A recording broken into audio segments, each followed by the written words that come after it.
Anderson Tendulkar trophy के चौथे test match से नीतीश कुमार रेड्डी को बाहर करो और कुलदीप यादव को टीम में लेकर आओ अगर आपको अगला मैच जीतना है, अगर वो डू और डाई मैच जीत करके इस सीरीज में बने रहना है तो। नहीं, ये बात मैं नहीं कह रहा हूं, बल्कि ये बात कही है इंडिया के farmer legendary spinner Harbhajan Singh ने और इंडिया के फॉर्मर कैप्टन दिलीप वेंगसरकर ने।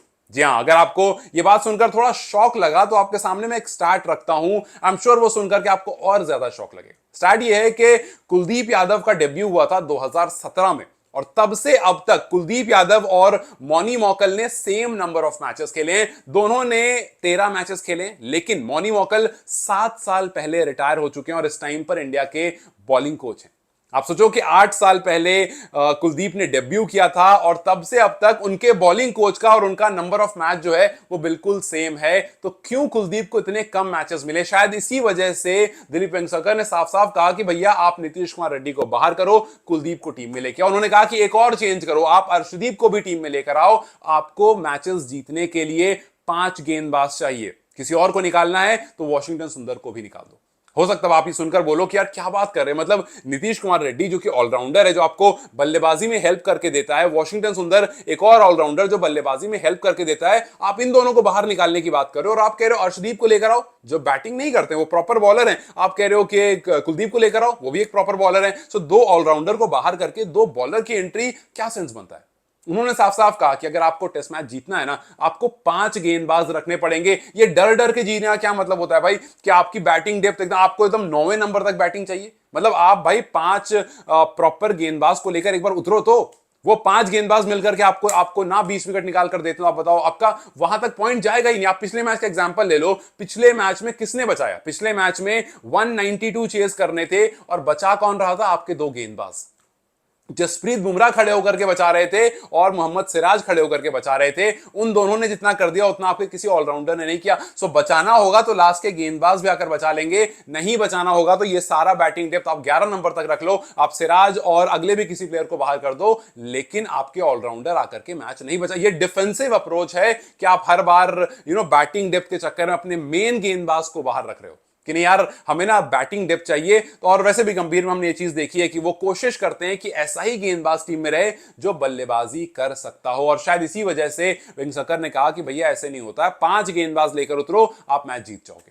और उसके बाद फिर हरभजन सिंह ने भी कुछ इसी तरह की बात की। हरभजन सिंह ने कहा कि यार देखो, जो आपको अगला टेस्ट मैच खेलना है ना मैनचेस्टर में 23 तारीख से, आपको उसमें कुछ भी करके लेकर आना पड़ेगा कुलदीप यादव को। उन्होंने कहा कि मैंने ये बात पहले भी आपसे कही थी, मैंने ये बात आपको लॉर्ड्स से पहले वाले टेस्ट में कही थी कि आप कुलदीप यादव को लेकर आओ, लेकिन वहां पर किसी ने नहीं सुनी। मैं एक बार फिर से शुभमन गिल को कह रहा हूं कि भैया आप एक स्पिनर को अपने पास ऐड करो। मतलब ये क्या बात हुई कि आप हर बार इंतजार करते हो कि यार नई बॉल आएगी तो हम अपने फास्ट बॉलर्स को देंगे और वो आकर विकेट निकालेंगे। उन्होंने कहा कि टेस्ट मैच में ऐसा नहीं होता है कि आप इंतजार करते रहो नई बॉल का।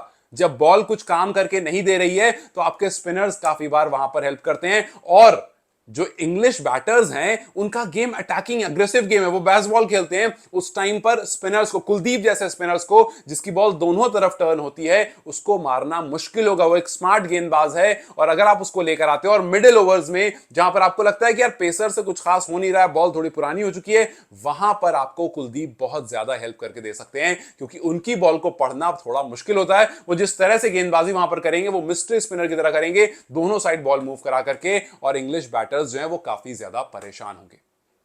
2 महान हस्ती जिन्होंने टेस्ट क्रिकेट को जाना है, देखा है, परखा है, उनका यह मानना है कि भाई कुलदीप को एंट्री दो। अगर आप कुलदीप को एंट्री दोगे वो आपको निराश नहीं करेंगे। और उन्होंने भी यही कहा कि आप नीतीश कुमार रेड्डी को बाहर कर दो। हरभजन ने कहा कि आप नीतीश कुमार रेड्डी को बाहर कर दो और आप कुलदीप यादव को लेकर आओ और आप देखो कैसे चीजें चेंज हो जाती है। हालांकि उन्होंने साई सुदर्शन को भी ऐड करने के लिए कहा है कि भैया एक मैच आपने खिलाया, उनको बाहर करा, उनको आप लेकर आओ, उनको ऐड करो। वो एक ऐसा खिलाड़ी है जो आपको फ्यूचर में बहुत ज्यादा हेल्प करेगा। अगर आप रेड्डी की तरफ देखते हो, बिकॉज रेड्डी को लेकर के काफी लोग कह रहे हैं कि बाहर करो, तो रेड्डी ने पिछले मैच में आपको ब्रेक थ्रू दिलाया था। शुरू में आकर के पहली इनिंग में 2 विकेट उन्होंने ही निकाली थी और 30 रन किए थे। दूसरे मैच में 1 विकेट और 13, दूसरे इनिंग में 1 विकेट और 13 रन। सो अगर ये कंट्रीब्यूशन इनफ है तब तो ठीक है, क्योंकि उस 2 विकेट के बाद कुछ खास नहीं करा था नीतीश कुमार रेड्डी ने। सो यस, वहां पर एक अच्छा स्पेल था और उसके आगे कुछ खास नहीं मिला। आपको अगर लगता है कि यार रेड्डी जो है वो लकीली उस 2 विकेट को लेकर चले गए थे और फिर उसके बाद कुछ खास इफेक्टिव नहीं रहे वो और अगली इनिंग में भी बहुत कुछ नहीं कर पाए, तो रेड्डी को बाहर करके आप एक ऐसे खिलाड़ी को अंदर कर सकते हो जो प्रॉपर गेंदबाज है। और जिस तरह से हरभजन ने कहा कि बेसबॉल क्रिकेट का जो डी कोडिंग है वो कुलदीप कर सकता है, कि जब वो मारने पर आएंगे, कुलदीप की बॉल जब दोनों तरफ हरकत करेगी तब वो वहां पर फंस जाएंगे। क्या आपको लगता है कि वाकई कुलदीप को थोड़ा वैल्यू देने का टाइम आ गया? यार इतने टाइम से वो बंदा टीम के साथ है, 2017 में डेब्यू किया था उसने और आज तक अपने कोच के बराबर के मैच खेल कर बैठा है। क्या वाकई ये टाइम आ गया जब आप कुलदीप को थोड़ा सा और प्रायोरिटी दो? जस्ट बिकॉज कि वो बैटर नहीं है तो इसका मतलब ये नहीं कि आप, मतलब आप क्या बैटर से बोलते हो कि गेंदबाजी करो? आप क्या आकर के केएल राहुल से बोलोगे कि जाओ अगर बॉलिंग करते हो तो ठीक है वरना तो आप टीम में मत रहो? क्या आप शुभमन गिल से बोलोगे कि बॉलिंग करो तो ठीक है वरना टीम में मत रहो? या करुण नायर से, या फिर आप किसी किसी और कोई भी टॉप ऑर्डर खिलाड़ी, आप ये बोलोगे कि यार जाकर के आप गेंदबाजी करो अगर गेंदबाजी, जायसवाल से कि गेंदबाजी करो, अगर गेंदबाजी नहीं करते हो तो फिर तो कोई बात नहीं। सो क्यों ऐसा कि गेंदबाजों से आप बल्लेबाजी एक्सपेक्ट कर रहे हो? आपको अगर रन्स कराने हैं तो ऊपर वालों को प्रेशर दो, टॉप 6 को प्रेशर दो कि भाई रन्स करके दो, सो दैट हमारे जो 5 गेंदबाज हैं वो उस रन को बचा सके।